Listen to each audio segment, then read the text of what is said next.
ভারতের নানা প্রান্তে ছড়িয়ে আছে প্রাচীন নানা লোকাচার। উত্তরবঙ্গেও প্রাচীন লোকাচার মেনে এবার বিয়ে দেয়া হলো বটপাকুড়ের। বিয়ের আয়োজন করা হয়েছিল থানাতেই। ঘটনাটি ঘটেছে ফালাকাটা থানায়। এই বিষয়ে বিস্তারিত জেনে নেব। সঙ্গে রয়েছেন আমাদের প্রতিনিধি টুপাই হোর। টুপাই, ঠিক কি জানা যাচ্ছে? না দেখো, যেটা আমরা উত্তরবঙ্গের যে লোকাচার গুলো রয়েছে সেই লোকাচার গুলোর মধ্যে অনেকগুলো লোকাচার এমন রয়েছে যেগুলো অতি প্রাচীন কাল থেকে এখানে আজও তার অস্তিত্ব পাওয়া যায় এবং সেটা যথাযোগ্য সম্মানের সাথে সেগুলো উদযাপিত হয়। যেমন তিস্তা বুড়ির গান, বটপাকুড়ের বিয়ে, ঠিক সেই বটপাকুড়ের বিয়েতে শ্রাবণ মাসে দেওয়া হয়। এর সাথে অনেক কিছু ধর্মীয় যে বাঞ্ছনা, আশা বাঞ্ছনা, মনোবাঞ্ছনা সেগুলো যুক্ত আছে।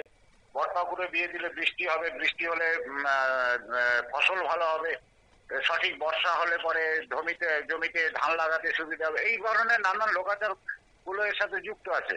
সুতরাং সেই জিনিসগুলোকে মেনটেন করে বা সেগুলোকে পালন করে আজও কিন্তু উত্তরবঙ্গের বুকে এই লোকাচার গুলোর অস্তিত্ব পাওয়া যায়। যেটা ঘটেছে আলিপুরদুয়ার জেলার ফালাকাটা থানায়, সেখানে রীতিমতন ঘটা করে এই বটপাকুড়ের বিয়ের আয়োজন করা হয়।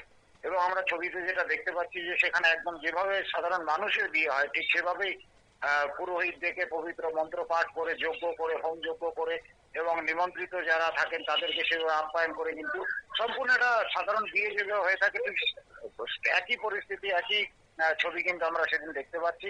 এটা হচ্ছে আলিপুরদুয়ার জেলার ফালাকাটা থানায় যে সমস্ত পুলিশ কর্মীরা রয়েছেন, তাদের যে পরিবার রয়েছে, তাদের যে আবাসন কমিটি রয়েছে, তারাই এর উদ্যোক্তা ছিল এবং এই বিয়েতে তারা স্বতঃস্ফূর্তভাবে অংশগ্রহণ করে এবং এই আনন্দ উৎসব মেতে ওঠে। পাশাপাশি যেটা সবচেয়ে বড় কথা, যে এই জিনিসগুলোর মধ্যে দিয়ে কিন্তু আজও অটুট রয়েছে উত্তরবঙ্গের এই আদি লোকাচার গুলো।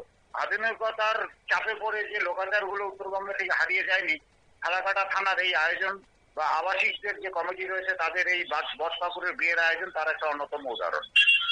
ধন্যবাদ টুপাই। অত্যাধুনিক বিভিন্ন গ্যাজেটের ভিড়ে যে প্রাচীন লোকাচার হারিয়ে যায়নি, উত্তরবঙ্গের আলিপুরদুয়ারের ফালাকাটা ঘটনা তাই প্রমাণ করে। নজর রাখবো পরবর্তী খবরের দিকে। তার আগে নিয়ে নেব ছোট্ট একটা বিজ্ঞাপনের বিরতি।